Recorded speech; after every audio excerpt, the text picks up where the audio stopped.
con otros apuntes que yo tengo y con el aporte que yo voy a hacer en clase. Pero para la, para la cátedra, para la evaluación, para que ustedes tengan, ese va a ser el apunte que va a ser su materia. Si ustedes lo estudian y lo complementan con el otro manual, que es de Mario Verdugo. El problema que tiene ese manual de Mario Verdugo es que está un poquito desfasado, no está muy actualizado. Pero el manual de Mario Verdugo es mucho mejor que el de Hernán Molina. Ahora, y el otro libro que ustedes también pueden utilizar es un tratado, ¿ya? Ese tratado tiene 4 tomos. Se llama Derecho Constitucional Chileno.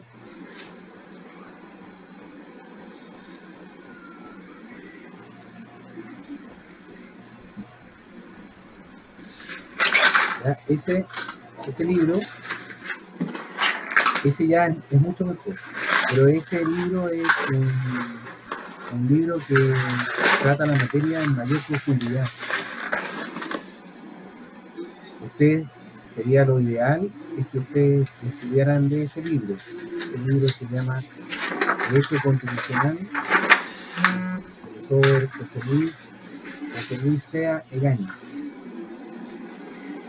que es un libro bien completo, tiene jurisprudencia, doctrina, está actualizado para reformas posteriores al 2005, pero para ir ordenándonos en la materia, para la gente que no me puede quizás escuchar bien, el libro que vamos a ir leyendo y que yo les voy a ir explicando junto con la Constitución es de Hernán Molina, que lo envié al grupo de WhatsApp. Ustedes ahí lo descargan, lo guardan en su computador o lo imprimen y lo vamos leyendo clase a clase. Bien, ¿dónde quedamos nosotros? Quedamos en las bases de la institucionalidad. Estamos recién comenzando a estudiar nuestra Constitución y estamos viendo el artículo 5º, que se refiere a la soberanía y el concepto de soberanía. Dice lo siguiente: la soberanía reside esencialmente en la nación. Su ejercicio se realiza por el pueblo a través del plebiscito y de elecciones periódicas, y también se realiza por las autoridades que esta Constitución establece. Ningún sector de la nación, ni del pueblo, ni persona alguna puede atribuirse su ejercicio. En el inciso 2 establece los límites. Dice: el ejercicio de la soberanía reconoce como límite el respeto de los derechos fundamentales que emanan de la persona humana, y es deber de los órganos del Estado respetar y promover tales derechos que han sido garantizados por la Constitución, así como asimismo por los tratados internacionales referidos a los derechos humanos. Entonces, este artículo se refiere esencialmente al concepto de soberanía y señala que la soberanía reside en la nación. Entonces aquí se discute, porque antiguamente, en el anteproyecto de la Constitución Política, en el proyecto de la Comisión Expulsa, se discutió el hecho de, en vez de dar el concepto de nación, que era mejor y más pertinente decir de que la soberanía residía en el pueblo. Pero como esta es una constitución que nació durante un periodo de nuestra historia, principalmente producto de mucho movimiento político, entonces el concepto de pueblo era un concepto que era contrario a los postulados del gobierno militar, y que por lo tanto era un concepto mucho más proclive y doctrinario hacia la doctrina imperante en ese tiempo, que fue el concepto de nación. El concepto de nación hay que entenderlo como una agrupación de personas. Y estas personas están unidas por diferentes motivos, circunstancias, el lenguaje, la idiosincrasia, el sexo, el color de piel, algunos vínculos espirituales, religiosos, económicos, materiales. Y esa unión de personas hace tener una conciencia común. El pueblo chileno, la nación chilena, es una agrupación de personas que tienen ciertos rasgos comunes. Por ejemplo, todos somos morenos, hablamos español, tenemos los ojos oscuros, no somos rubios, altos, anglosajones. Y eso permite diferenciar diferentes grupos nacionales, una nación de otra. Y por lo tanto, aparte de estos elementos materiales y estos elementos culturales, también existe una voluntad. Es decir, los individuos manifiestan y demuestran una voluntad de conservar una unión. Es decir, está el elemento objetivo, pero también está el elemento subjetivo, que es la voluntad de querer ser chileno, de pertenecer al pueblo, a la nación chilena.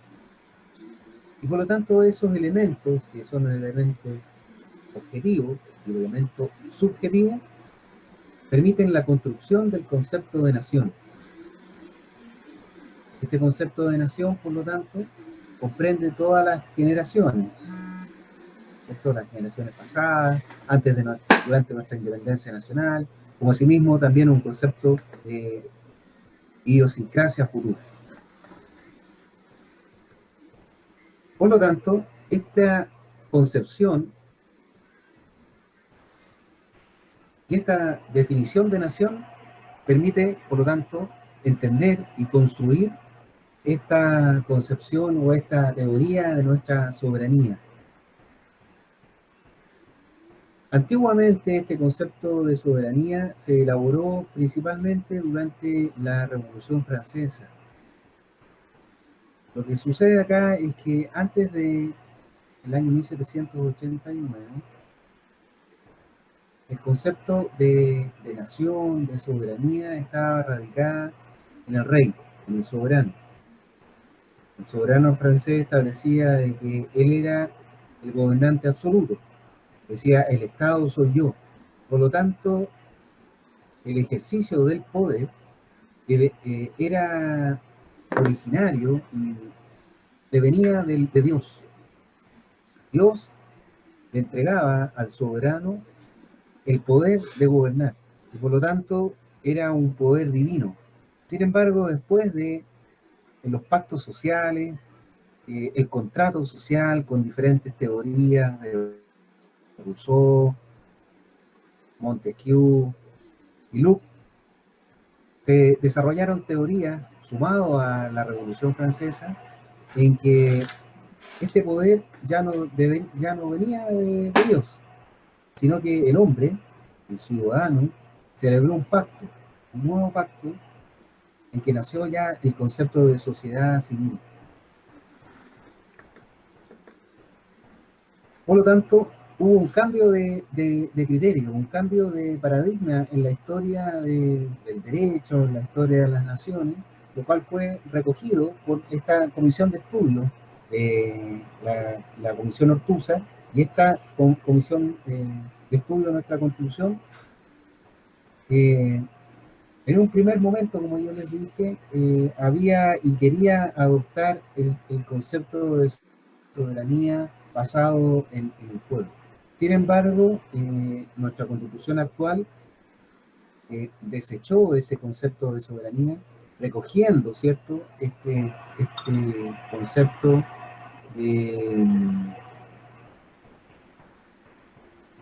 concepto de pacto social, y señala expresamente que la soberanía reside en la nación. La teoría, por lo tanto, de la soberanía nacional también tiene sus detractores, tiene también críticas. Dicen que es una teoría que no está a la altura y que no expresa, ¿cierto?, un verdadero reconocimiento en quién reside esta soberanía, es decir, el poder de gobernar, el poder de representar. Sin embargo, el origen de esta teoría de la nacionalidad, por decirlo así, nació en Francia y fue recogida por constituciones posteriores al año 1789, recogida principalmente en la Constitución de 1946 y en la Constitución de 1958, donde señalaban estas constituciones que la soberanía residía en el pueblo francés.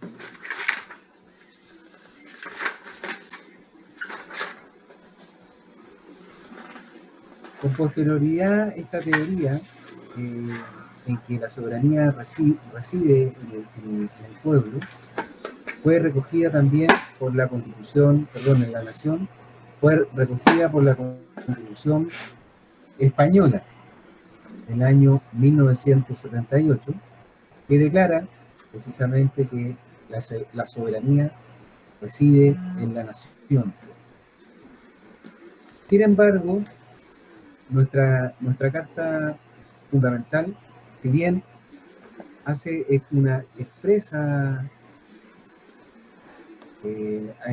alusión al concepto de nación, no hay que dejar de lado que también deja ver el concepto de pueblo.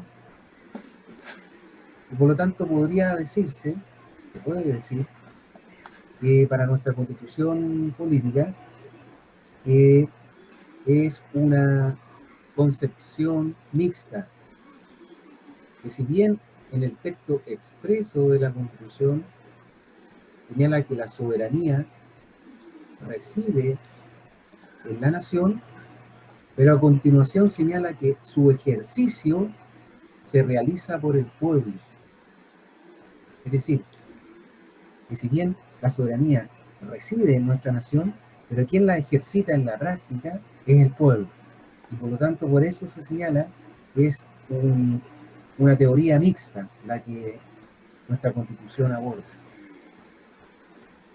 Dice, su ejercicio se realiza por el pueblo a través de un determinado mecanismo, que es el plebiscito y las elecciones periódicas, como también se ejercita a través de las autoridades de la propia Constitución francesa. El mecanismo, por lo tanto, para poder ejercer esta soberanía son las elecciones, el plebiscito. Estas elecciones conducen al establecimiento de nuestros representantes, nuestros titulares e integrantes de los órganos políticos.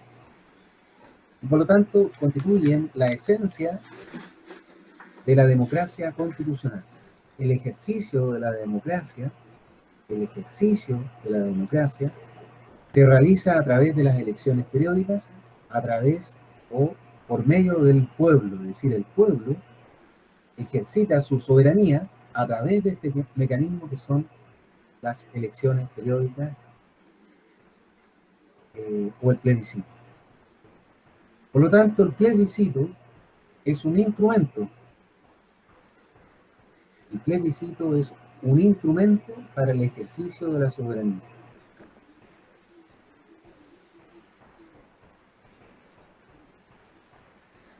Sin embargo, la Constitución no solamente señala que la soberanía se ejercita por el pueblo a través del plebiscito para la elección de las autoridades, ¿cierto?, que nos representan.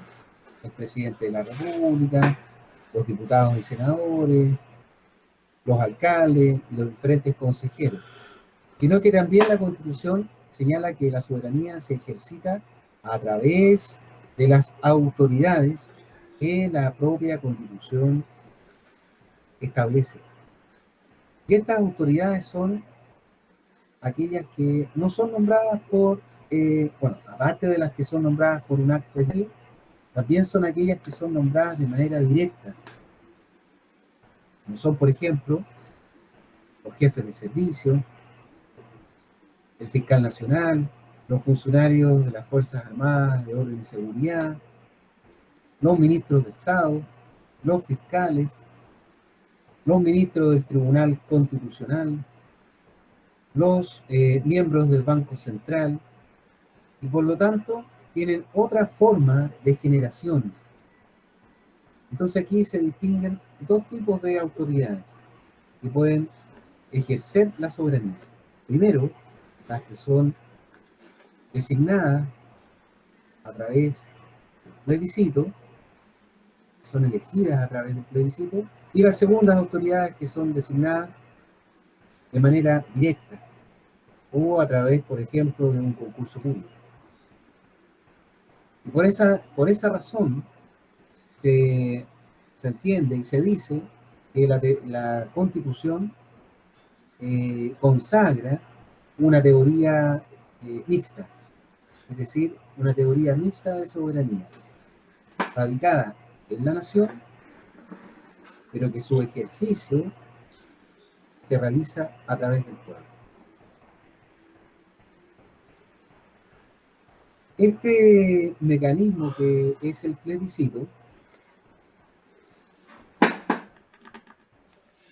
tiene ciertas características, y esas características son de que existe un mecanismo dentro del plebiscito que es lo que se denomina el sufragio universal. El sufragio universal es aquel mecanismo que permite al pueblo el ejercicio de la soberanía y que tiene ciertas características propias.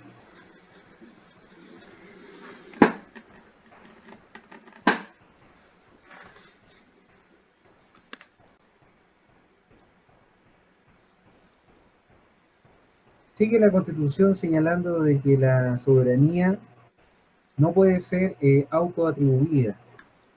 En el renglón siguiente dice: ningún sector del pueblo ni individuo alguno puede atribuirse su ejercicio. Esta es una disposición que viene del artículo 3º de la Constitución del año 1925. Sin embargo, en la Constitución de 1980 se establece este principio de que existe una inexcusabilidad y por lo tanto el ejercicio de la soberanía solamente puede ser ejercitada a través de determinados mecanismos. Son, primero que nada, el plebiscito, las elecciones periódicas, como asimismo a través del sufragio universal. Si las autoridades se extralimitan en sus competencias, por ejemplo, si una autoridad dicta determinadas resoluciones o ejecuta ciertos actos fuera de los límites de su competencia, esa autoridad cae en responsabilidad porque se está extralimitando en el ejercicio de su soberanía. Ahora, la soberanía no es ilimitada. El ejercicio de la soberanía, como todas las cosas en derecho, tiene sus límites. Y los límites están en el inciso segundo del artículo 5º. Señala que el ejercicio de la soberanía reconoce como límite, es decir, el ejercicio del poder,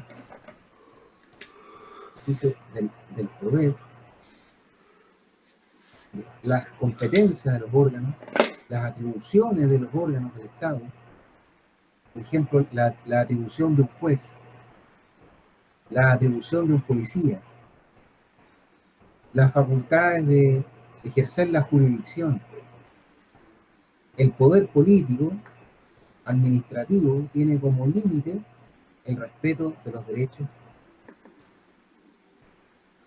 esenciales que emanan de la naturaleza humana. Y por lo tanto hay que relacionar este artículo 5º con el artículo 1º de la Constitución Política. Yo les dije, porque estoy haciendo un repaso de lo que vimos en la clase pasada. lo último que vimos en la clase del día lunes.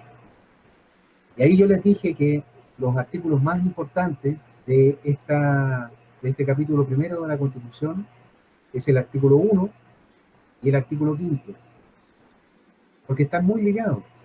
Uno, el primero, el artículo 1, señala la dignidad del hombre, es decir, el hombre, por ser persona, por el hecho de nacer del vientre materno, tiene dignidad en derechos, y por lo tanto, el concepto de persona va ligado con el concepto de dignidad, con el concepto de la libertad, el concepto de la igualdad.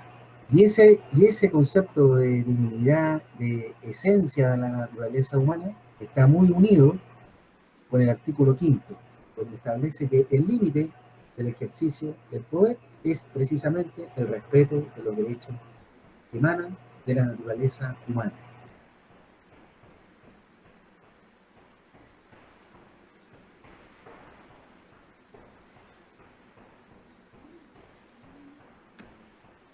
El respeto, por lo tanto, de estos derechos fundamentales ha sido complementado en nuestro artículo 5, porque señala que dentro de los deberes del Estado, y asimismo como un principal deber de los órganos del Estado, es primero que nada respetar y promover estos derechos garantizados por la Constitución. Por esa razón es que les voy a poner un ejemplo quizás no muy grato, por esa razón es que durante el estallido social se criticaba o se critica actualmente el actuar de la policía, porque se señala que la policía en el ejercicio del control del orden público se extralimitó en sus actuaciones, es decir, no cumplió un, un determinado protocolo o ciertas instrucciones o circulares. Y por lo tanto, ese actuar de la policía, al causar lesiones, muerte y al cometer ciertos ilícitos respecto de las personas que se manifiestan, no está protegiendo, por lo tanto, el ejercicio de estos derechos que emanan de la naturaleza humana, como son, por ejemplo, el derecho a la vida, el derecho a la integridad física, el derecho a reunirse, el derecho de expresión, el derecho de opinión, el derecho de reunión. Por lo tanto, esa extralimitación contradice este artículo 5 de la Constitución Política, porque dice que es deber de los órganos del Estado, es un deber de los órganos del Estado, dice, respetar y promover el ejercicio de esos derechos garantizados por la Constitución. Y ahora, ¿dónde encontramos estos derechos garantizados por la Constitución Política? ¿Dónde yo los leo? ¿Dónde yo los Profesor, encuentro? profesor, ¿Dónde se una, encuentran una consulta, consagrados? ¿me escucha?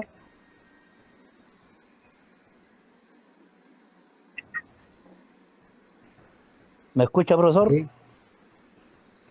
Si bien es cierto, las ¿Sí? autoridades están encargadas de velar y resguardar la soberanía y los derechos fundamentales, la pregunta es, ¿cuál es el deber del ciudadano? ¿Vulnerar la autoridad que ha sido impuesta legítimamente?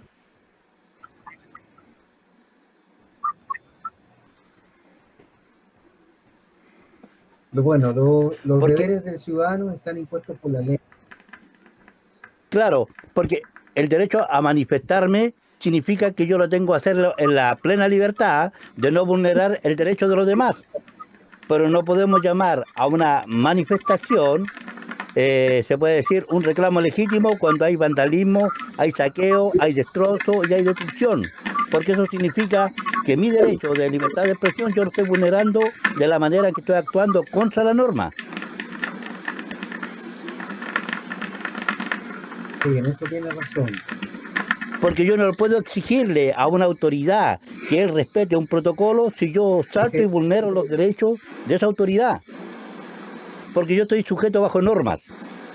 Y las normas claramente en los derechos constitucionales, en el artículo 19, dice claramente de que yo tengo mi derecho a mi libertad de expresión y a vivir en un ambiente grato, que es el numeral 8 de la Constitución.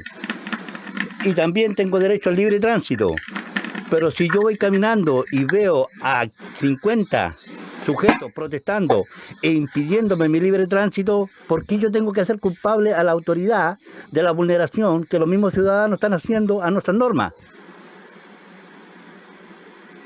Entonces, para hilar finito, significa que yo no puedo culpar a la autoridad si yo mismo como ciudadano vulnero la norma impuesta, porque la Constitución, mientras no sea modificada, sigue siendo Constitución y obedecida y respetada porque está bajo el margen de la garantía fundamental que es la ley, que es la fuente principal.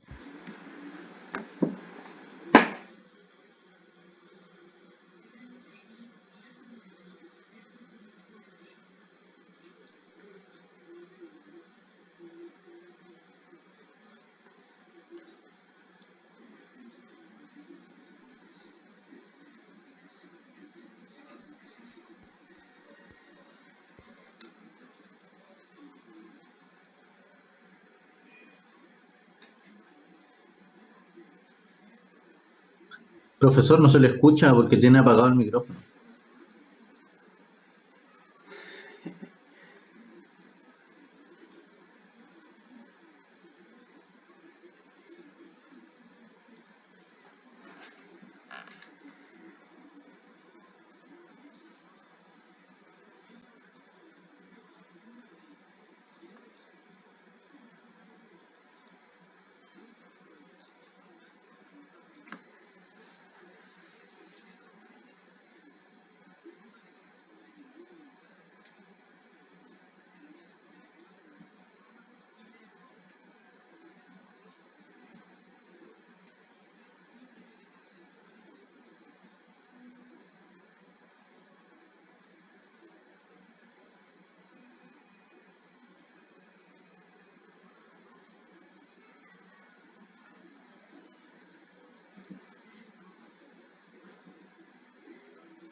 ahí sí, ahí volvió, ¿no? ¿Escuchan ahí? Ya. Sí, Bueno, este profesor. es un tema que es bastante discutido. ¿Dónde empieza mi derecho y dónde termina? Lo importante acá es que el ejercicio de la garantía constitucional de los derechos que está establecido en el artículo 19 se realicen conforme a la legislación, conforme a la ley. El ejemplo que yo daba era cuando la policía se extralimitaba en el ejercicio de su función. Es decir, la policía cae en una ilegalidad en sus atribuciones. Pero tiene razón en lo que me dice el alumno, porque el ejercicio de la libertad de expresión, de la libertad de reunión, de la libertad a manifestarse, tiene que ir de la mano del respeto también de los derechos de la otra persona. Por esa razón, los órganos del Estado, dice la Constitución, también los integrantes de estos órganos del Estado, entiéndase, por ejemplo, los funcionarios públicos, deben respetar en el ejercicio de sus funciones. Por ejemplo, el juez, el policía, los ministros, en general todo aparataje del Estado, en el cumplimiento de sus funciones, debe garantizar, respetar y promover los derechos garantizados por la Constitución. No solamente los derechos que están garantizados en el artículo 19, en sus 26 numerales, sino que también dice la Constitución en los tratados internacionales que hayan sido ratificados por el país y que se encuentren vigentes. Por lo tanto, lo que se entiende por estos tratados internacionales, no se entiende cualquier tratado internacional, sino que principalmente deben tratarse o deben referirse a tratados internacionales de derechos humanos. Y por ejemplo, los tratados que señala acá el manual, el Pacto Internacional de Derechos Económicos, Sociales y Culturales, el Pacto Internacional de Derechos Civiles y Políticos, entre otros. Por lo tanto, para que estemos en presencia de un tratado internacional que sea reconocido y como límite al ejercicio del nacional exclusivo de derechos fundamentales o de garantías constitucionales. Segundo, debe ser un tratado que haya sido ratificado por el país, o por que haya sido ratificado por Chile. Y la ratificación es un procedimiento que se realiza de la misma manera que la ratificación de la ley, por decirlo así. Es decir, el Tratado Internacional debe ingresar a la Secretaría del Congreso Nacional. En la Secretaría del Congreso Nacional se ingresa a trámite y se realizan los mismos procedimientos para la formación de la ley. Los mismos procesos o de etapas para la formación de la ley dentro del Congreso Nacional. Esos mismos procedimientos deben, por lo tanto, efectuarse del Tratado Internacional. Es decir, existe un filtro, un examen antes o un examen anterior de la legalidad del tratado. Es decir, que no sea contrario, por ejemplo, a la ley o a la Constitución. Como asimismo también existe un examen con posterioridad a la publicación del tratado que se realiza por el Tribunal Constitucional. Pero lo que quiero que me comprendan es que la ratificación es un procedimiento que se realiza dentro del Congreso Nacional que culmina con la promulgación del tratado del presidente de la República a través de un decreto y su publicación en el diario oficial.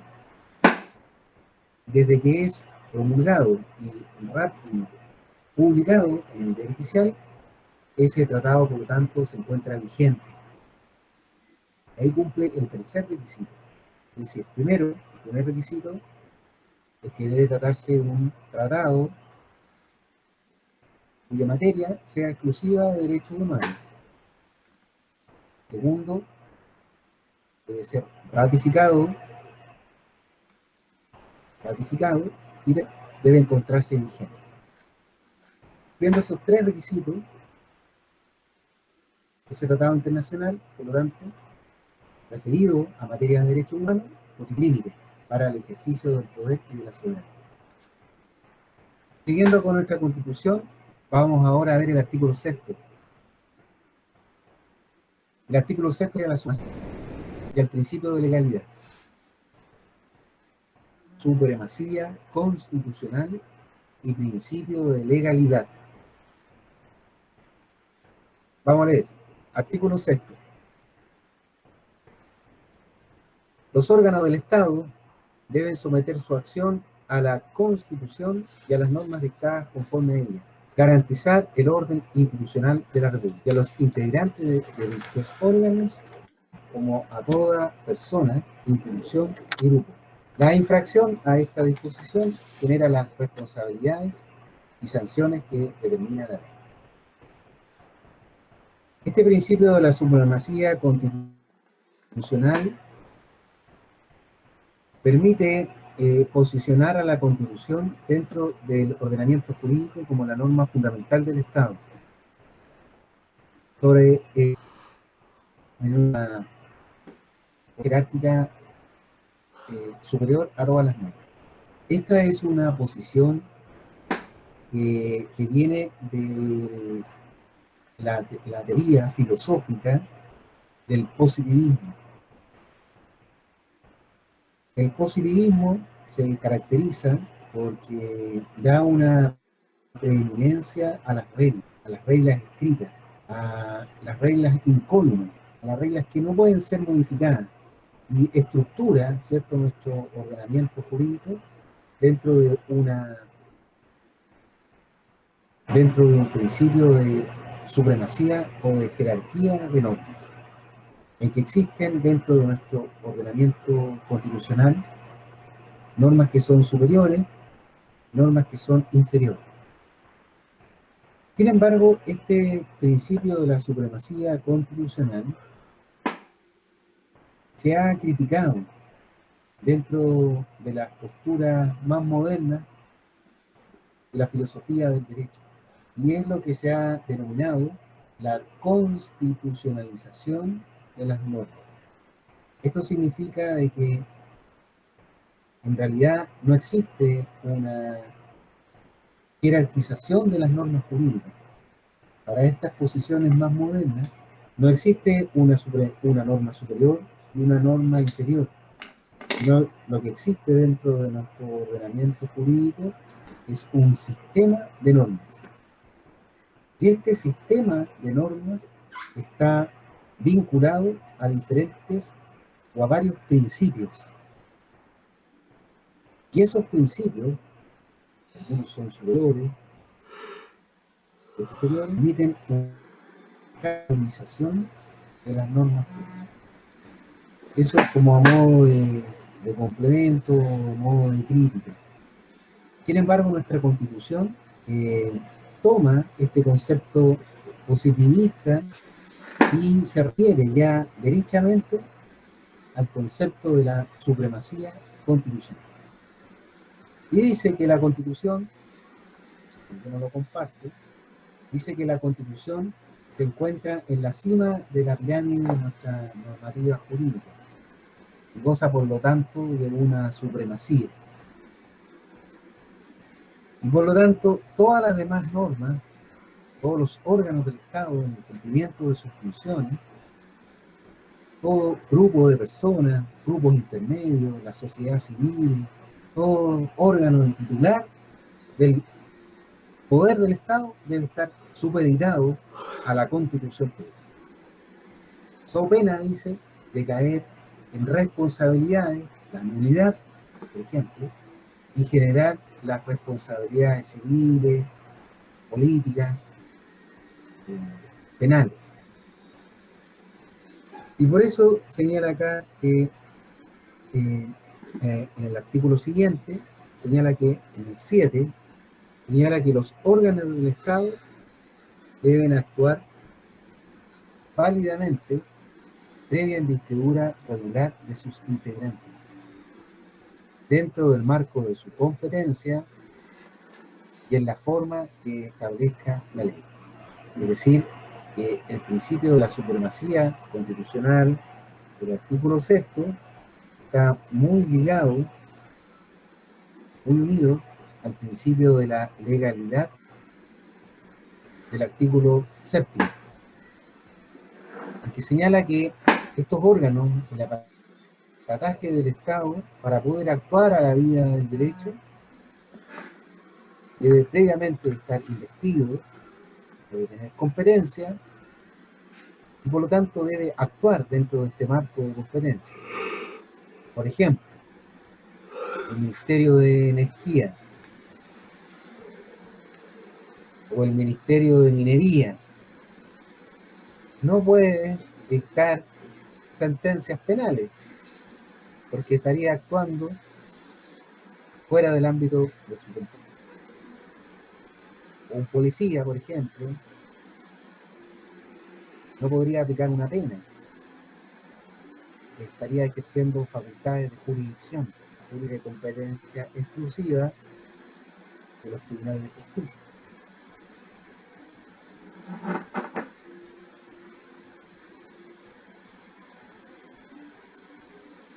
Ninguna magistratura, ni ninguna persona, ni grupo de personas puede atribuirse, ni a pretexto de circunstancias extraordinarias, otra autoridad o derecho de los que expresamente se le confiere la Constitución y la ley. Todo acto que contraviene este principio de legalidad es nulo, de nulidad absoluta, y genera las responsabilidades pertinentes.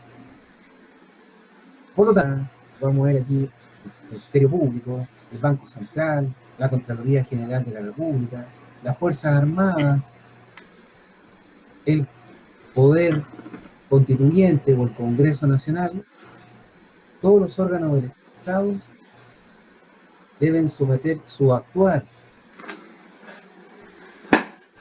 a la Constitución y a las normas dictadas conforme a la Constitución. El carabinero o el manejador. El concepto de órgano del Estado debe ser comprendido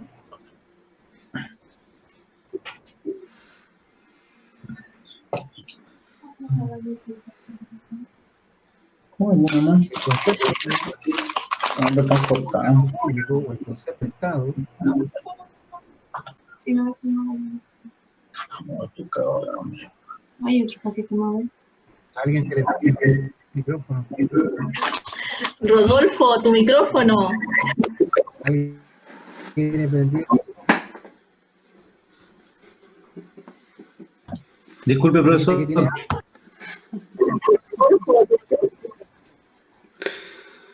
Dice que tiene hambre. Ya. El concepto de órgano del Estado comprende no solamente los órganos del Poder Ejecutivo, sino que comprende todos los órganos del Poder del Estado, los órganos administrativos, la Seremía, todos los órganos que competen a la administración pública. La expresión del constituyente, sin embargo, esta descripción es un poco imperfecta, porque no solamente se refiere al actuar, sino que también debe comprenderse entonces omisión. Por lo tanto, este concepto de conducta debe ser comprendida en tanto a su actuar como también al dejar de actuar. Y por lo tanto, la expresión órgano del Estado es un concepto amplio y no un concepto restringido.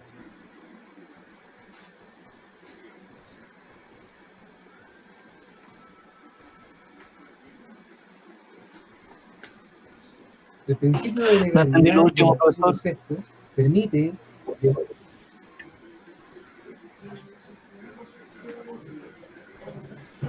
señalé que lo del Estado. En el concepto de actuar, en el actuar de los órganos del Estado, cuando los órganos del Estado actúan, en esta acción no solamente debe comprenderse el actuar, es decir, el hecho de acción, sino que también para que los órganos del Estado actúen y se entienda que actúan válidamente, también se comprende el concepto de dejar de hacer, o omisión, es decir, el actuar es por acción o por omisión. También el Estado, al dejar de hacer algo, también debe respetar este principio de legalidad.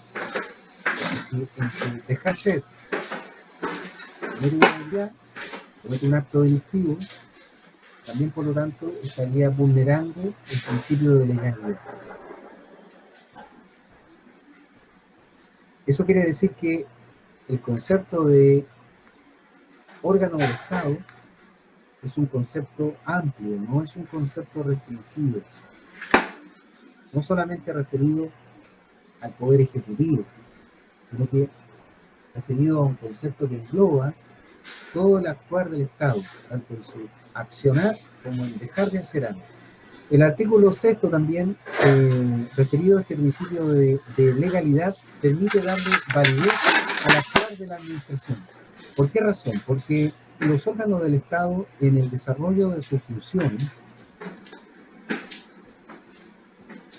expresan y desarrollan un sinnúmero de actos jurídicos. Por ejemplo, los jueces dictan sentencias. La Contraloría General de la República efectúa o dicta dictámenes. Todos los actos administrativos de los órganos del Estado. Es decir, en el actuar de los órganos públicos se van desarrollando diferentes actos o diferentes actos administrativos. Y para que estos actos administrativos tengan validez, deben reunir ciertas condiciones. El primer requisito, condición para que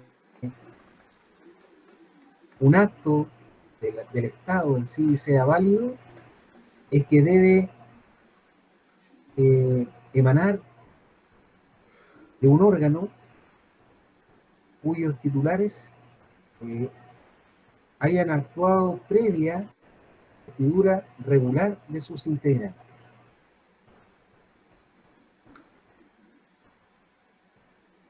Para que un órgano del Estado, en cuanto a sus decisiones, en cuanto a sus actos que emanan de un órgano del Estado, sea válido, ese órgano debe previamente investido, deben haberse investido de manera legal. Es decir, debe haber un nombramiento, el poder de ese órgano debe hacerse conforme a derecho. Por ejemplo, un juez previamente debe haber sido capacitado, debe ser nombrado, debe haber asumido sus funciones, debe actuar dentro del ámbito regular y dentro del ámbito de su competencia. Otro ejemplo, presidente de la República. Ese presidente tiene que haber sido elegido en un plebiscito, debe haber sido proclamado por el Tribunal Calificador de Elecciones, debe haber asumido el cargo ante el Congreso Pleno, debe haber prestado juramento o promesa, y una vez completada su investidura, puede actuar en pleno ejercicio y validez. Por lo tanto, para que un acto de la administración pública sea válido, debe cumplir el requisito está establecido en este artículo 5 de la Constitución, es decir, actuar válidamente previa investidura regular de sus integrantes. El segundo requisito para que un acto de la administración sea válido es que va dentro de su competencia. ¿Es cierto? El presidente de la República no puede crear una ley, porque no está dentro de su competencia crear él mismo una ley. Lo que puede hacer es enviar un proyecto de ley al Congreso Nacional o crear a través de la potestad reglamentaria ciertas normas de carácter general como son los decretos. un juez, por ejemplo, no puede, un juez no podría crear una ley, porque su función es ejercer la jurisdicción. El policía también, el carabinero, no sé, por militar, un sereni, un intendente, para poder darle validez a sus actos que emanan de su investidura, debe actuar dentro del ámbito o del marco de la competencia que la propia ley le entrega. Por lo tanto, los titulares o los integrantes de los órganos del Estado que hayan sido investidos de manera regular y que hayan actuado válidamente dentro de su competencia y atribuciones que le ha conferido la Constitución y la ley, por lo tanto, este principio de legalidad, de principio de legalidad, y estarían actuando conforme a derecho. Se prohíbe entonces, existe una prohibición absoluta de que los órganos del Estado y sus titulares se puedan atribuir, se autoatribuyan ellos, yo me autoatribuyo el poder de dictar sentencia, ya, yo he visto la sentencia, ya. Yo detengo a una persona, y no soy policía, por ejemplo, voy y detengo a una persona cumpliendo una resolución judicial. No puedo, porque no tengo esa atribución. Por lo tanto, queda la prohibición de atribuirse autoridades y derechos, ni aún a pretexto de circunstancias extraordinarias, dice la Constitución. Ni aún a pretexto de circunstancias extraordinarias, los titulares de los órganos del Estado no pueden atribuirse, ¿cierto?, competencias y atribuciones de lo que está establecido en la ley. Porque si no, genera la responsabilidad.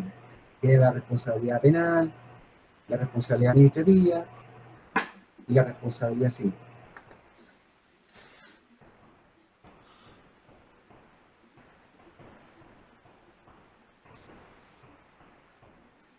En conclusión, el principio de la supremacía de la Constitución del artículo 6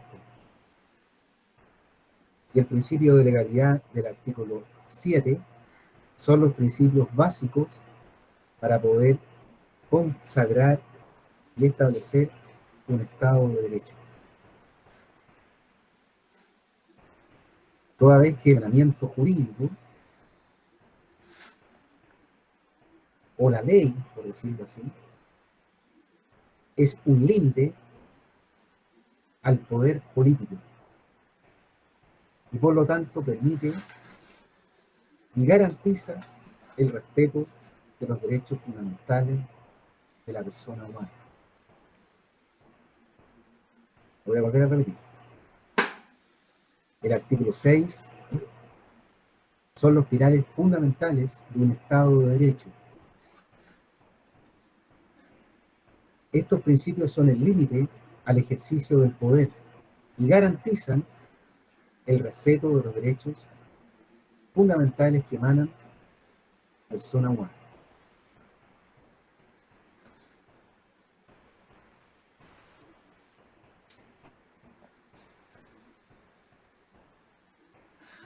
Pero ¿qué pasa si un órgano del Estado y los titulares y los integrantes del órgano del Estado, una persona o una institución, va más allá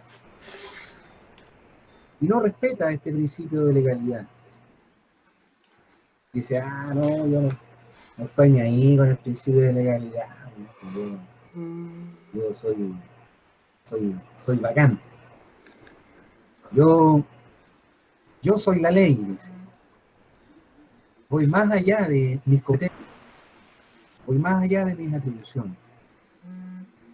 Lo señala la propia Constitución. Todo acto en contravención a este artículo es nulo. ¿Y qué nulidad hay?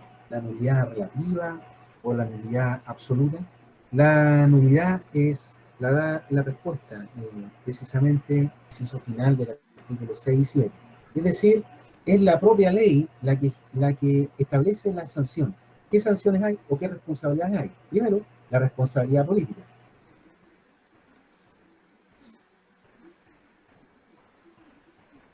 La primera responsabilidad es la responsabilidad política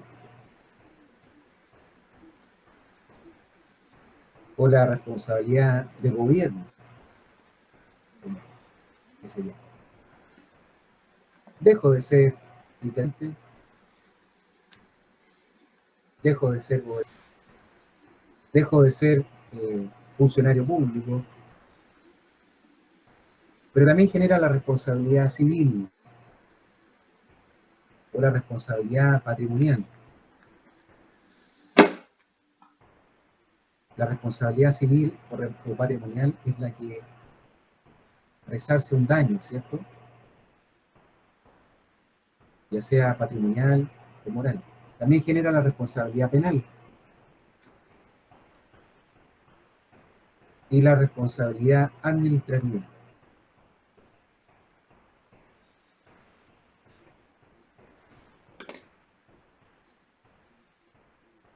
Aparte de esta responsabilidad política, civil, penal y administrativa, también genera una responsabilidad el acto que va más allá de la competencia, no va a producir sus efectos, no produce efectos jurídicos. Eso es lo importante, ¿eh? Eso es lo importante, Eduardo, que ese acto no produce efectos jurídicos. Eso significa que sea nulo y de nulidad absoluta. Y por lo tanto va a como dice, todo acto en contraversión a este artículo, todo acto de un funcionario público que sea o sea, que vaya en contra de la ley, en contra de sus competencias, vulnerando los derechos fundamentales de la persona, es nulo y genera la responsabilidad que establece la ley. Es lo que se llama la nulidad de derecho público. La nulidad es una sanción porque se han omitido requisitos y formalidades que la propia ley establece para la validez del acto.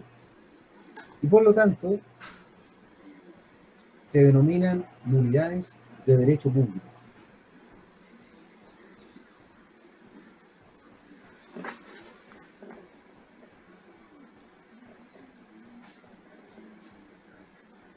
Hay diferentes tipos de nulidad. Existe, por ejemplo, en materia procesal,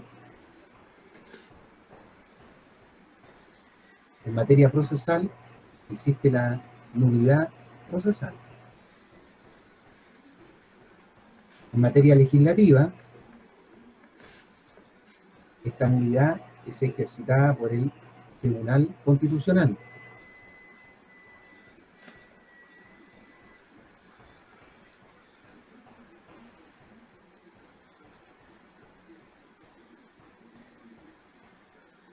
En cambio, la nulidad que está consagrada en la Constitución es la nulidad de derecho público.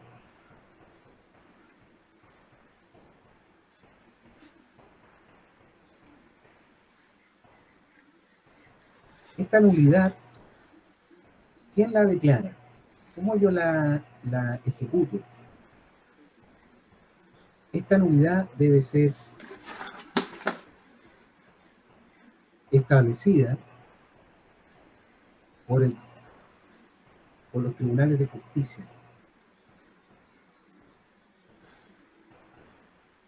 Por lo tanto, hay que unir o hay que relacionar este artículo 7 por el artículo 19, número 3 de la Constitución, que señala que nadie puede ser juzgado sino por un tribunal competente que le señalara la ley.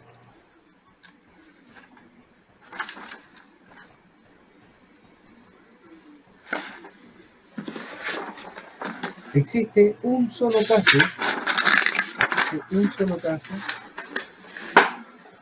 en que existe la nulidad, que es declarada ipso iure, o sea, la nulidad derechamente, que es aquella que se realiza o que está regulada en el artículo 35, que se refiere a la potestad reglamentaria. El presidente de la República, dentro de su potestad,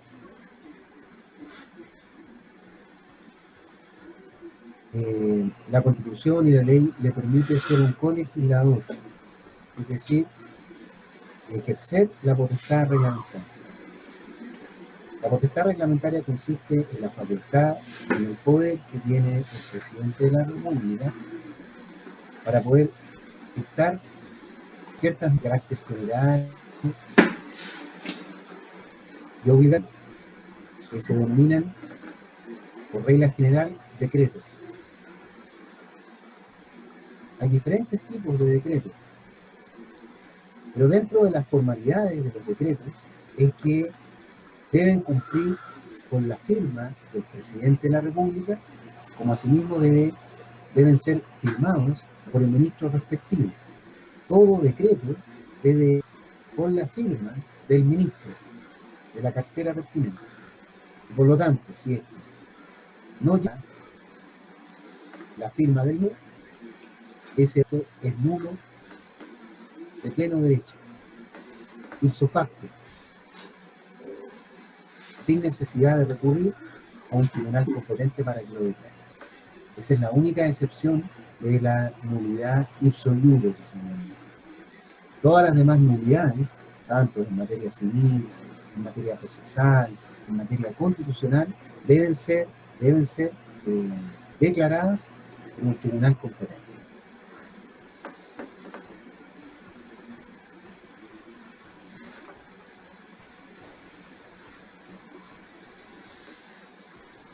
También hay que tener presente en este artículo 6 y 7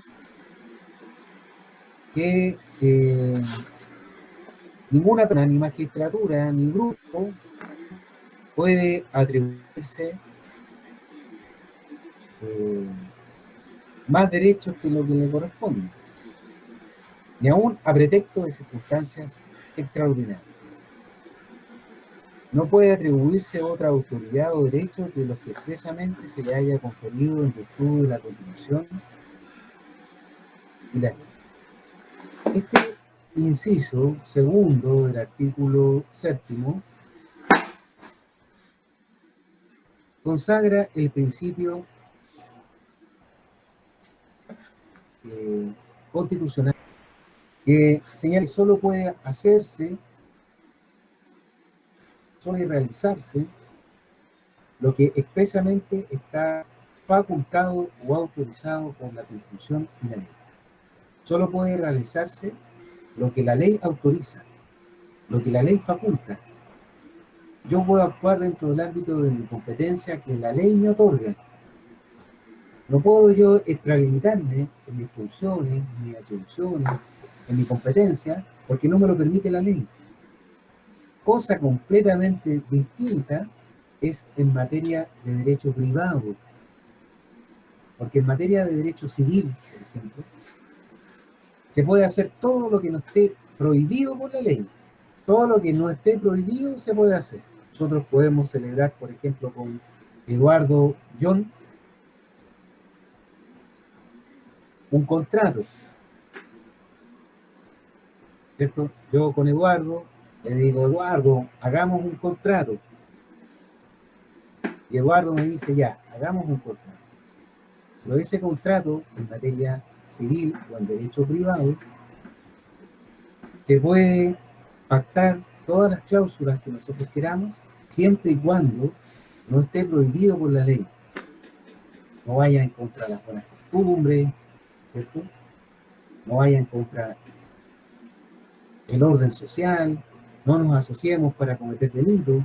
En cambio, en materia constitucional, en materia de derecho público, se puede hacer todo lo que esté permitido por la ley.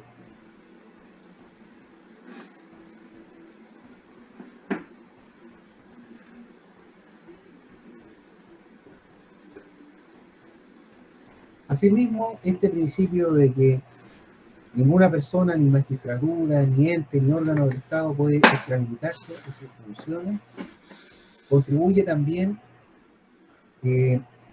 una segunda consecuencia, el hecho de que la sección orgánica de funciones,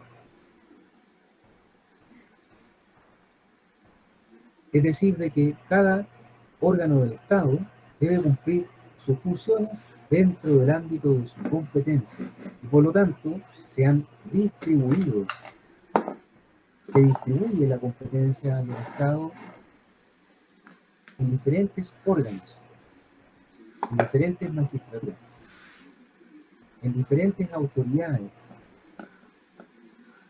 La autoridad tiene sus derechos, sus obligaciones y tiene su competencia propia. Por lo tanto, este es un principio de la esencia de la organización estatal, cuya infracción, como les dije recién, acarrea la nulidad absoluta.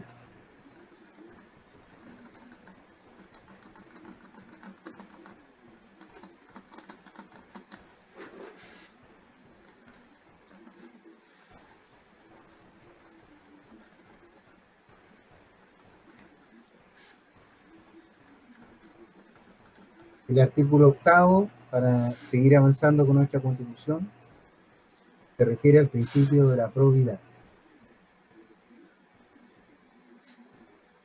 Artículo 8 de la Constitución Política. El derecho de las funciones públicas obliga a los titulares a dar estricto cumplimiento al principio de la probidad en todas sus actuaciones.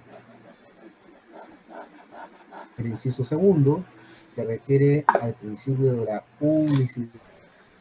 Y dice así: son públicos los actos y resoluciones de los órganos del Estado. Son públicos y todos sus procedimientos. Sin embargo, solo una ley de quórum calificado podrá establecer la reserva o secreto de todos aquellos actos, cuando la publicidad afectar el cumplimiento de las funciones de dicho acto.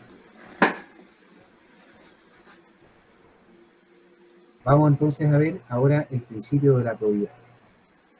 Este principio de la probidad no solamente está consagrado en la Constitución Política, sino que también está consagrado como principio en la Ley 19.880, sobre bases generales de los procedimientos administrativos. En esa Ley 19.880 se establecen varios principios de los procedimientos de la administración del Estado. Ahí está regulado el principio de la probidad, el principio de la publicidad, el principio de la transparencia, el principio de la celeridad y el principio de la no formalización. Es bien importante este principio de la publicidad, de la probidad, porque la probidad es actuar con honradez, es privilegiar el interés general sobre el particular. Bueno, yo veo acá que hay varios funcionarios públicos acá. Bueno, yo los veo así bien chiquititos, los veo en un cuadrito así pequeño, pero veo a uno, dos, tres funcionarios públicos. Entonces, ustedes como funcionarios públicos deben respetar este principio de la probidad, no solamente en el ámbito administrativo, porque la probidad, conforme se define, es el actuar con rectitud, es la integridad en el obrar, es un desempeño honesto en todo el ejercicio de mis funciones públicas, con preeminencia del interés general por sobre el interés particular. Y este principio de probidad que se ve así como bien etéreo, como bien de perogrullo, o sea, obviamente que todo funcionario público debe actuar con honradez, se elevó a rango constitucional y se le describió de manera precisa en un artículo que tiene cinco incisos. Entonces, no es un principio que debe tomársele a la ligera. Toda vez que los principios que establecen la Constitución en estas bases de la institucionalidad van a inspirar todos estos principios que yo les estoy explicando, el principio de la supremacía constitucional, el principio de legalidad, el principio de probidad, ¿cierto? El principio de la soberanía, el principio de la nulidad absoluta, son principios que van a inspirar los demás capítulos de nuestra constitución política. Y asimismo van a inspirar las demás normas que están supeditadas a la constitución. Son, por ejemplo, las leyes orgánicas constitucionales. Y por lo tanto, en este principio de probidad quedan comprendidas todas las funciones públicas. Abarca, por lo tanto, todas las funciones que la constitución política establece. Las funciones legislativas, la función constituyente, la función de gobierno, administrativa, jurisdiccional, de dirección, de investigación, de estabilidad monetaria, etcétera, etcétera. Es decir, el principio de probidad va a inspirar a todos los órganos del Estado que están regulados en nuestra constitución política. Obviamente, las Fuerzas Armadas, de orden y seguridad. Las distintas funciones, por lo tanto, de los órganos centralizados, descentralizados, desconcentrados, unipersonales, colegiados, directivos, subversionados, los titulares, todo órgano del Estado, todo funcionario público debe respetar este principio de probidad en general, no solamente de la probidad administrativa, sino que de la probidad en general y sin excepción. Muy a este principio de probidad está el principio de la publicidad. Hay que relacionar este artículo octavo, inciso segundo, con la ley 21.055. La ley 21.055 es la ley sobre acceso a la información pública. Lo importante de este principio de publicidad es que todos los actos, por ejemplo, un sumario administrativo, ¿cierto? Es un acto administrativo. Todos los actos de la administración del Estado, todas las resoluciones de los órganos del Estado, como asimismo sus fundamentos y procedimientos son públicos.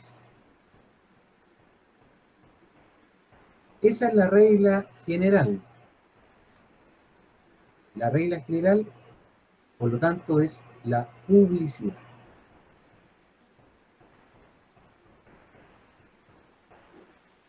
Sin embargo, eh,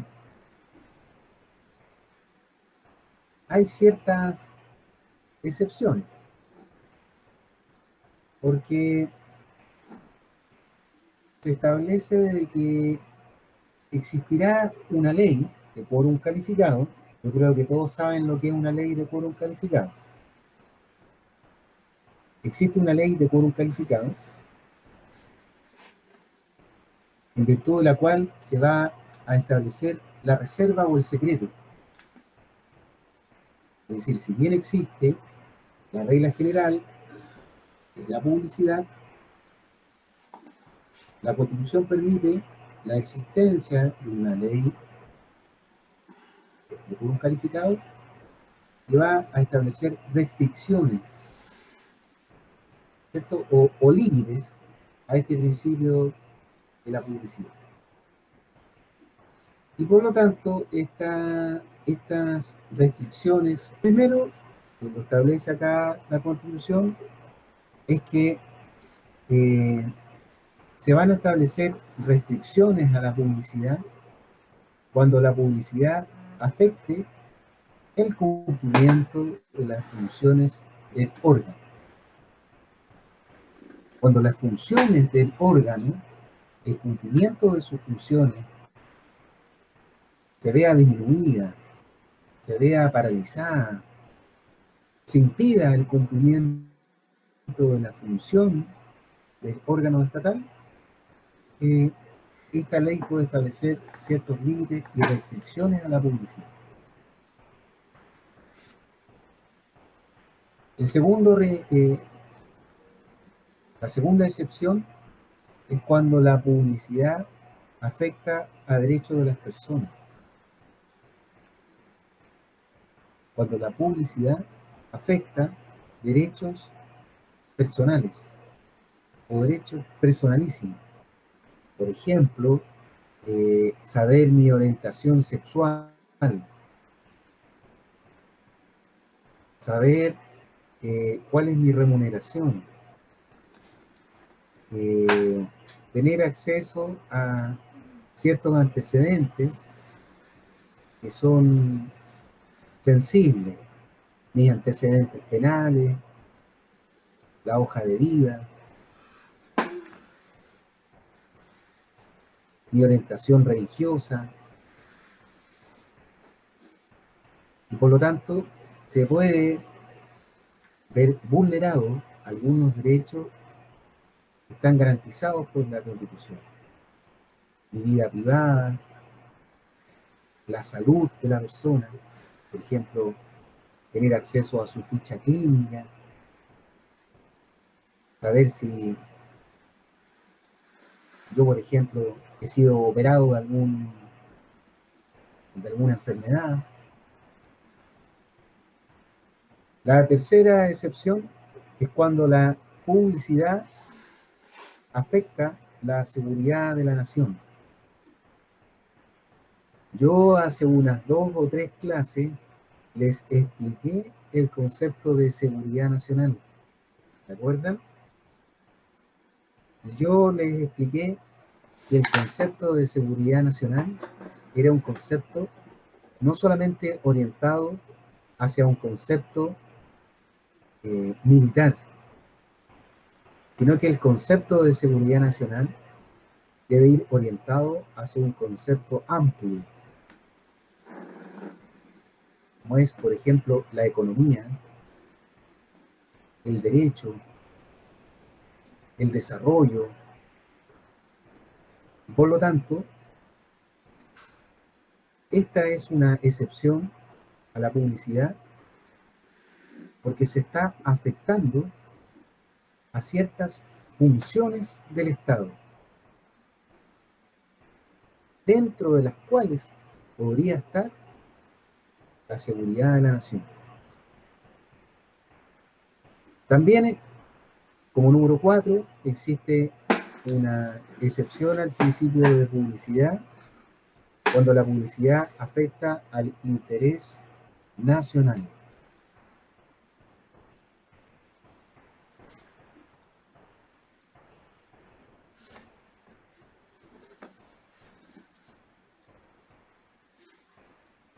último, para terminar, hay que complementar este artículo octavo con la ley 20.285 sobre acceso a la información pública.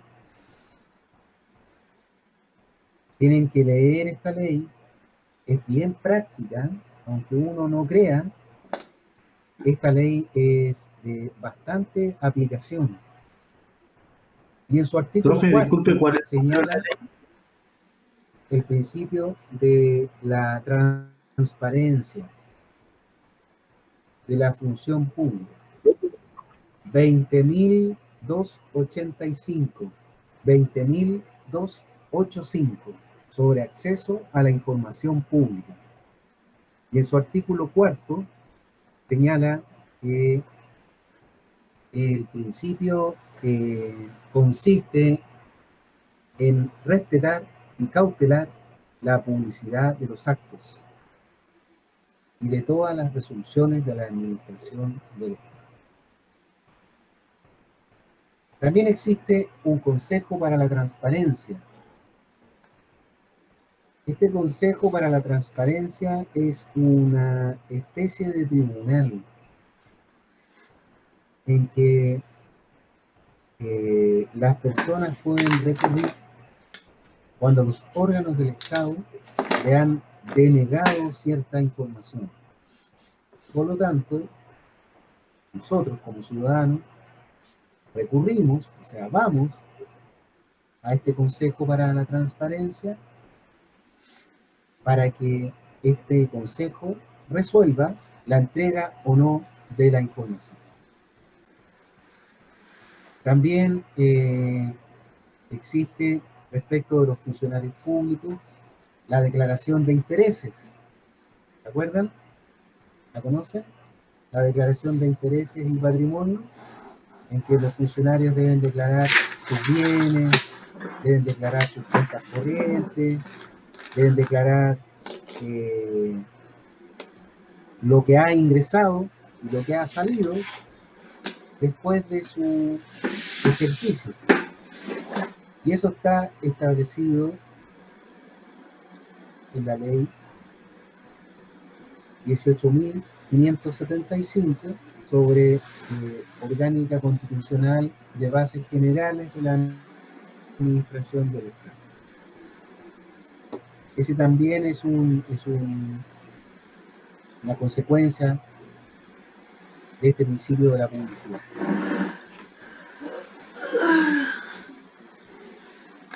Y por último, alguna otra ley especial referida a la materia, que es la ley que es muy poco conocida, la ley sobre mercado de valores.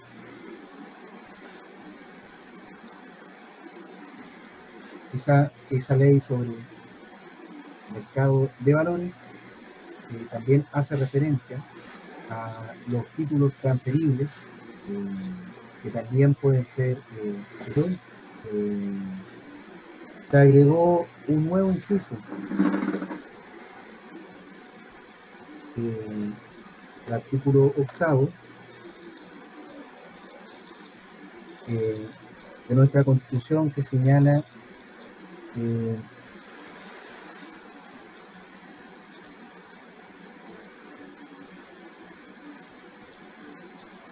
dice: el presidente de la República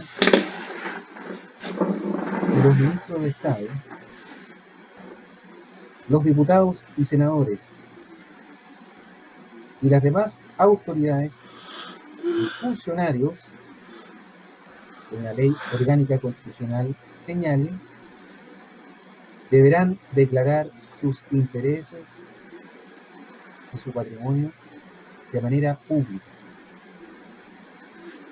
Esta ley determinará los casos y las condiciones en que esas autoridades podrán delegar a terceros la administración de aquellos bienes y aquellas obligaciones que supongan un conflicto de interés en el ejercicio de la función pública. Lo que actualmente hace el presidente Piñera, ¿cierto? El presidente Piñera tiene mucho patrimonio. Como tiene mucho patrimonio, puede caer en conflictos de intereses en el ejercicio de su función como presidente de la República. Por lo tanto, delega la administración de sus bienes y delega las obligaciones que su patrimonio le genera en terceras personas. ¿Para qué? Para poder cumplir su función de presidente de la República. Y ese técnicamente se llama un albaceas.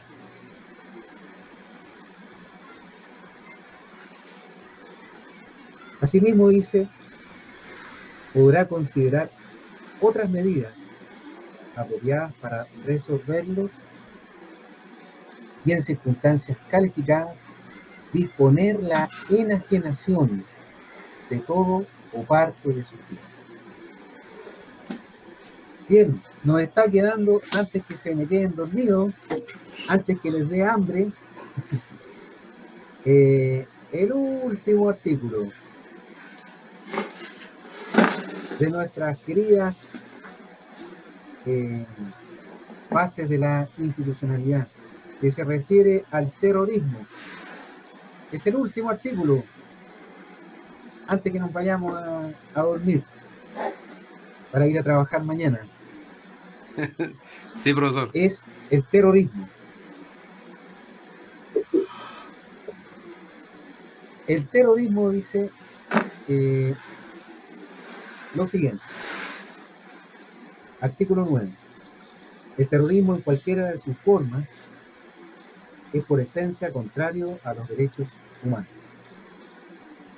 Una ley de quórum calificado determinará las conductas terroristas y su pena. Pues hay una ley de quórum calificado, la ley de conductas terroristas, y dice, los responsables de estos delitos terroristas, quedarán inhabilitados por el plazo de 15 años para ejercer funciones y cargos públicos, sean o no de elección popular, de rector o director de un establecimiento de educación y para ejercer en ello funciones de enseñanza, para explotar un medio de comunicación social, por ejemplo un canal de televisión, o ser director o administrador de un canal de televisión o de una radio, o para desempeñar en él funciones relacionadas a ser dirigente de organización política, ni relacionada con la educación o de carácter vecinal, profesional, empresarial, sindical, estudiantil o gremial. Durante dicho plazo, o sea, 15 años, lo anterior se entiende sin perjuicio de otras inhabilidades o de las que por mayor tiempo, o sea, más de 15 años, puede establecer la ley. Los delitos a que se refiere este inciso serán considerados siempre delitos comunes y no delitos políticos. Entonces yo les pregunto, ¿existen presos políticos?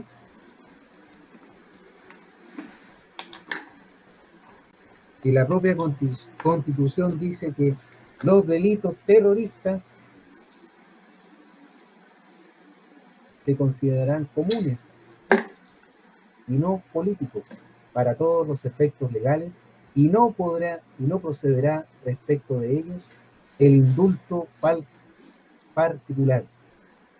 O sea, el presidente no lo puede indultar, salvo para conmutar la pena de muerte por la pena de presidio perpetuo. Nuestro artículo 9 entonces establece el terrorismo en cualquiera de sus formas. Entonces hay varias formas de terrorismo. El terrorismo que se realiza de manera ideológica, ¿cierto? El terrorismo ideológico, el terrorismo armado, es el terrorismo que se realiza por medio de la fuerza, el terrorismo doctrinario,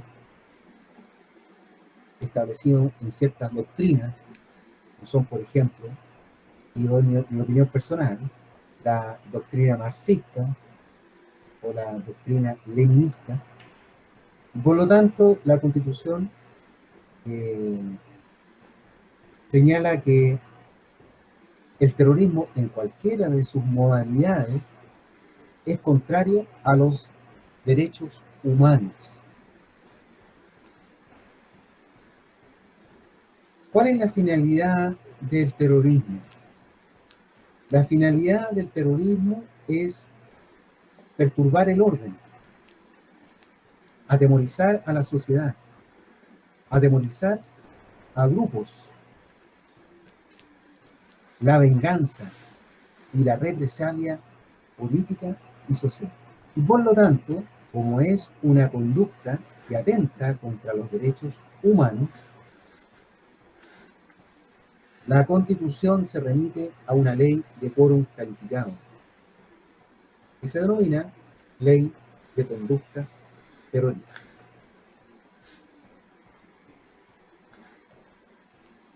Ya tienen entonces dos tareas. La primera tarea es leer la Ley 20.585 sobre acceso a la información pública. Y la segunda tarea que tienen es leerse la Ley de Conductas Terroristas. Y la tercera tarea es que tienen que haberse leído ya completa la Constitución, saber su estructura, ¿cierto? Eso lo he dicho varias veces. En esta ley de conductas terroristas se establecen ciertas inhabilidades bastante y bien importantes. La primera inhabilidad es una inhabilidad que es para ejercer cargos y funciones públicas, sean o no de elección popular. Las funciones de cargos públicos de elección popular son aquellas que ya les nombré, aquellas que se realizan mediante el plebiscito o las elecciones periódicas. Y las que no son de elección popular son las de elección directa. Directamente. Por ejemplo, el Ceremi de Energía. El Ceremi de la Secretaría Regional Ministerial de Energía. Ese Ceremi es nombrado por elección directa del presidente de la República. También existe la prohibición para ser rector o director de establecimientos educacionales o para ejercer en ellos funciones de enseñanza, para explotar un medio de comunicación social, la radio, la televisión. Tampoco puede ser director o administrador del mismo. Inclusive, ni siquiera puede ser empleado, porque tampoco puede desempeñar en él funciones de emisión, ni siquiera puede trabajar en él, ni difudir, ni emitir opiniones o informaciones. Menos va a ser dirigente político, dirigente de una organización política o relacionada con la educación de carácter vecinal, profesional, empresarial. No puede ser dirigente sindical o dirigente estudiantil o gremial. Todas estas inhabilidades, dice la Constitución, son sin perjuicio de otras inhabilidades y por mayor tiempo, más de 15 años, que puede establecer esta ley de conductas terroristas. Por último, siempre comunes, siempre, me imagino que saben cuáles son los delitos comunes, ¿cierto? ¿Qué es lo que es un delito común?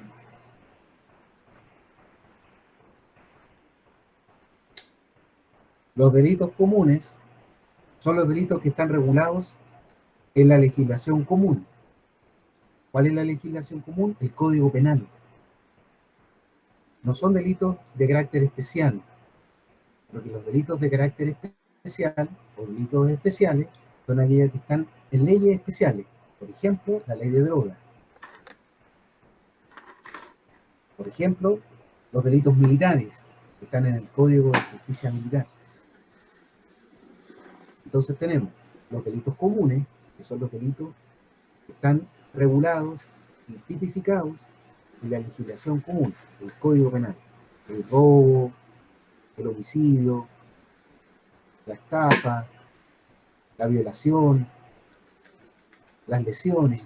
Esos son delitos comunes, que están regulados en el Código Penal. Y los delitos especiales son los delitos que están regulados en leyes especiales.